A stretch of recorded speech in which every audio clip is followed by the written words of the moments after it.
Ladies and gentlemen, boys and girls, this the news bit presented to you by Ladies Like and Jess Sentino.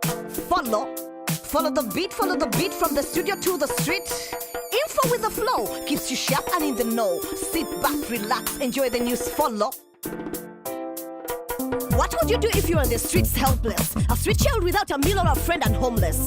Jean-Marie Habiyaremye was a street child. He fought in the face of struggle and strife. His father was in prison, his family in poor conditions. He dropped out of P5 in 2008 and moved to Kigali hoping to change his fate. 6 months on the streets and he found opportunity, learning vocational skills from a Japanese lady. She supported him to finish his studies and afterwards helped him to open up a business. He began to research other artisans and found not one was using cow horns. This was his chance to create a niche by making crafts both fresh and unique. How did he jumpstart his venture? That was at a business expo where he met a business partner. Habiyaremye hired his partner's machines and started producing in large quantities. He makes everything from buttons or bracelets. Demand is so high that he can satisfy the market. But his growth doesn't mean that he has forgotten his roots. He teaches other street children to make crafts. This guy is on fire. What is he planning next? Habiyaremye has his eye on the Kenyan market with a plan to improve his business and expand it.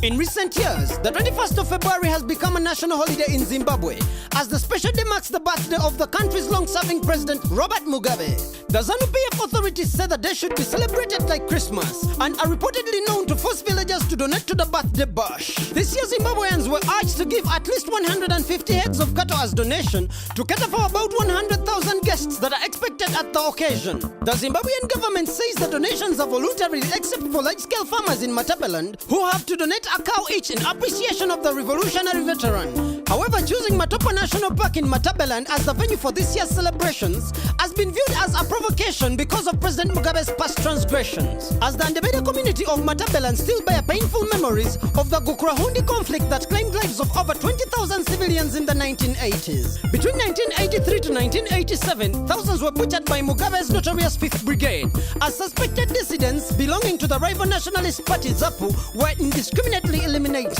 And although Mugabe's former defense minister Maureen Mahachi officially apologized for the massacre and accused President Mugabe for being an orchestrator, the defiant leader has never apologized for the mass slaughter. The Matabeland community said that much as they cannot stop President Mugabe's 93rd birthday celebrations, there will be consequences for him in the next year's presidential elections.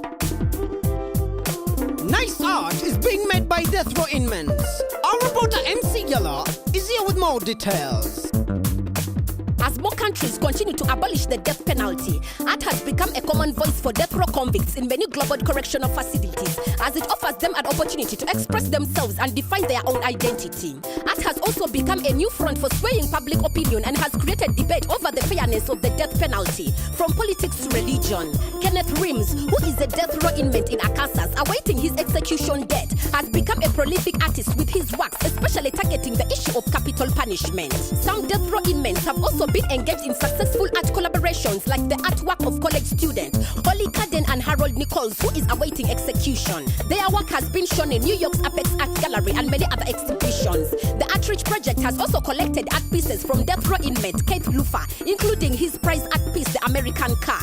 Almost 2 years after Miran Sukumaran was executed for his role as a drug transport, his art exhibition, Another Day in Paradise, has opened in Australia at Campbelltown Art Centre, and it was organized by Australian artist Ben Quilt, who was also Sukumaran's mentor.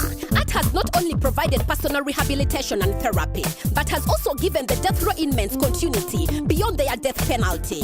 I'm MC Yala, reporting for Newsbeat. Thank you, MC Yala, for that report.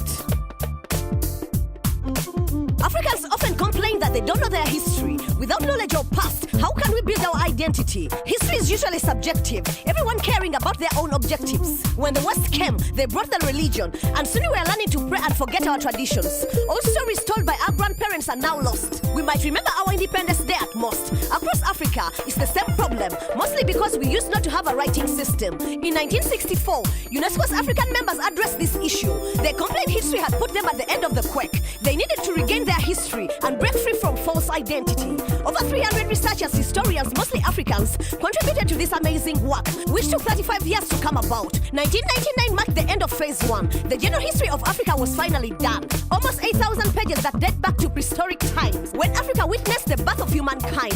Now the project is entering phase 2, which is spreading these writings to every African school.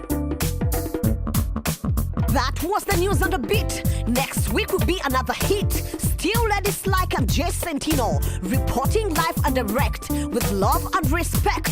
Follow the beat, follow the beat, follow the beat, follow the beat. Yes, follow the beat. Follow the beat, follow the beat, follow the beat, follow the beat.